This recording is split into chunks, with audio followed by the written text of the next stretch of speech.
You want to know why? Ask how. Howard the Humongous.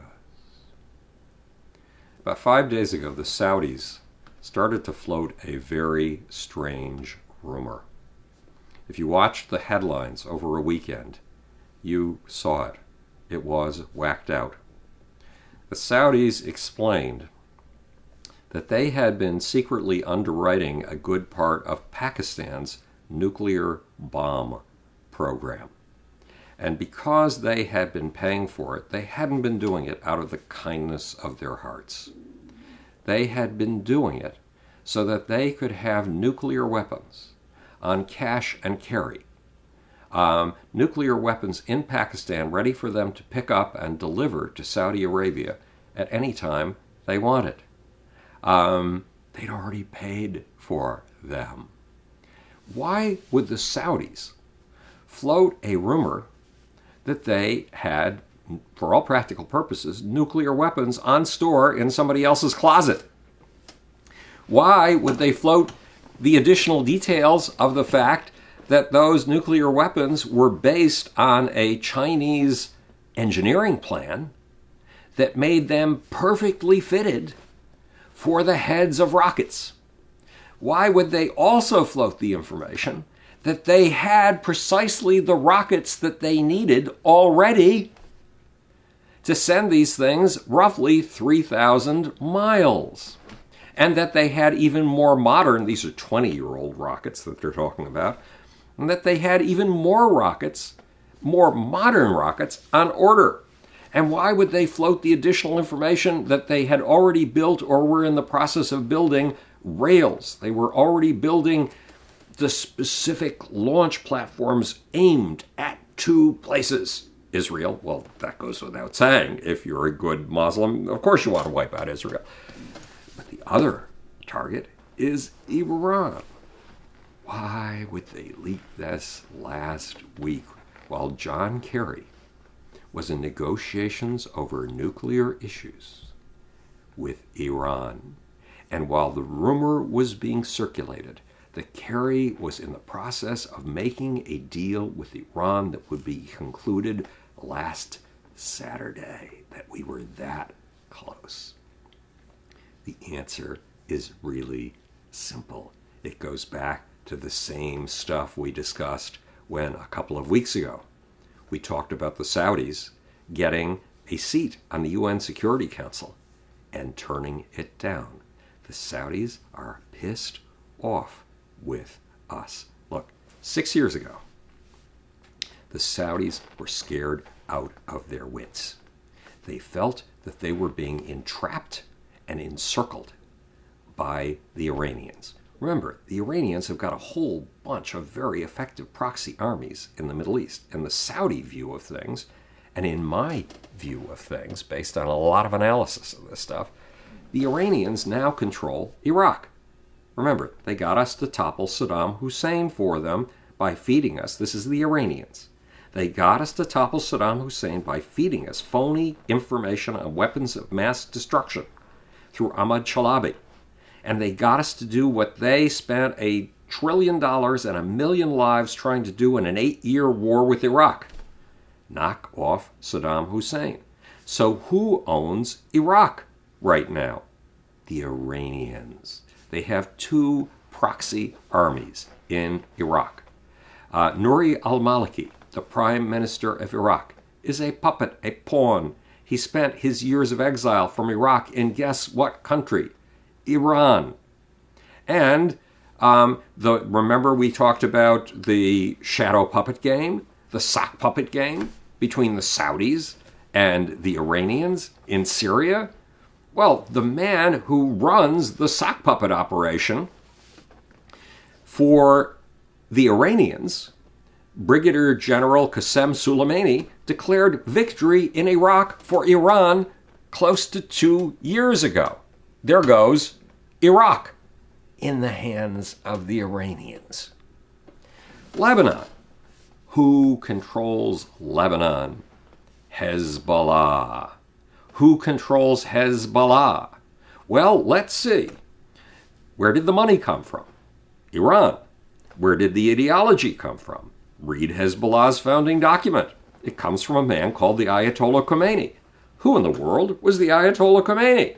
He was the guy who seized, once upon a time, Iran had a revolution in 1979, and all us nice secular types looking for freedom and democracy thought we'd won. And then came a crazy, wacky imam who'd been hiding out in France and took the whole damn thing over. His name was the Ayatollah Khomeini. He became the George Washington of modern Iran. Every word he's ever written is holy, at least according to the imams who run Iran. Guess whose words are in the founding document of Hezbollah in Lebanon? The Ayatollah Khomeini's. The whole document is based on the words of an Iranian? In Lebanon? Are you kidding me? No wonder the Saudis feel threatened. And then we have Hamas in Gaza. And guess who supports them and sends them weapons?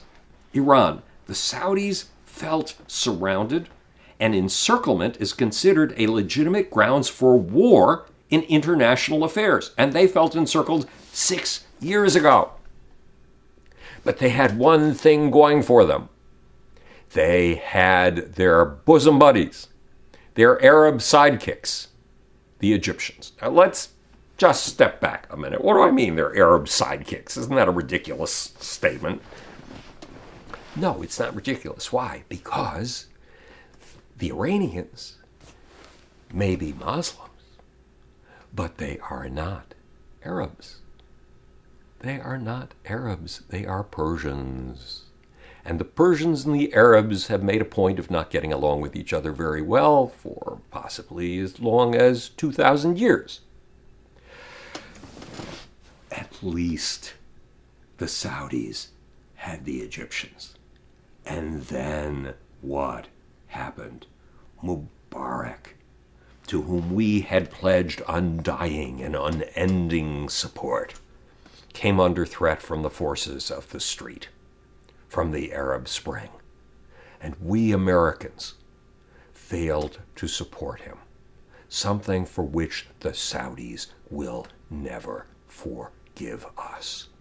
And they lost Egypt.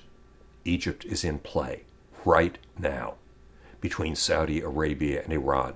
Nobody knows where it's going. The one thing the Saudis know is it's not their bosom buddy and sidekick anymore. That leaves them totally stranded. And from a Saudi point of view, something even worse is going on here. The Saudis are mainstream Muslims, Sunnis. The Iranians are Shiites. And to the Saudis, that makes them Satanists. Shiite Islam is considered turncoat Islam. And to be a turncoat in Islam is worse than to be an unbeliever. And to be an unbeliever is worse than being a pile of elephant shit when the elephant has been having a serious case of very smelly diarrhea. So what's the Saudi position? John Kerry is negotiating with the Iranians. It looks like John Kerry is going to allow the Iranians to have nuclear weapons. It looks like John Kerry is going to look the other way, and so is Barack Obama, and pretend that those nuclear weapons do not exist, when in fact they can be put together in minutes. Do the Saudis think, aha, nuclear weapons?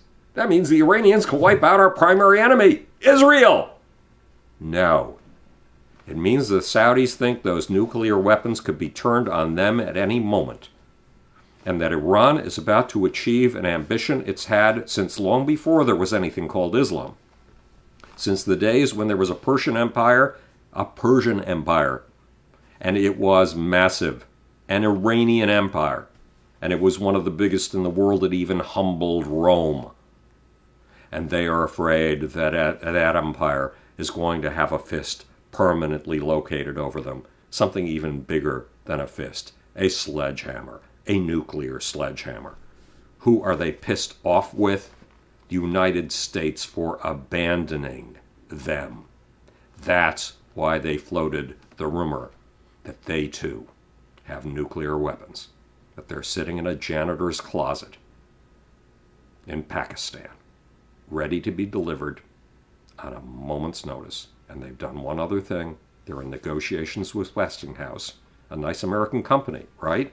No, it's owned by Toshiba,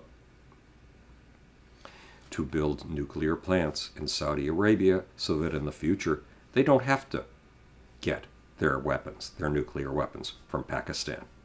They can make them at home. We are seriously upsetting the balance of power in the Middle East, and we are making an enormous mistake to think that the real game is between Israel and Iran. It is not. There is a battle for superpower status in a world of 1.8 billion people that goes to 13,500 miles from the Atlantic to the Pacific, the Islamic world. And it is a big game. The game with Israel is a game of fleas. This is a game of nuclear elephants. This is Howard the Humongous speaking to you from the future. It's your job and my job to understand to the best of our fucking abilities and to make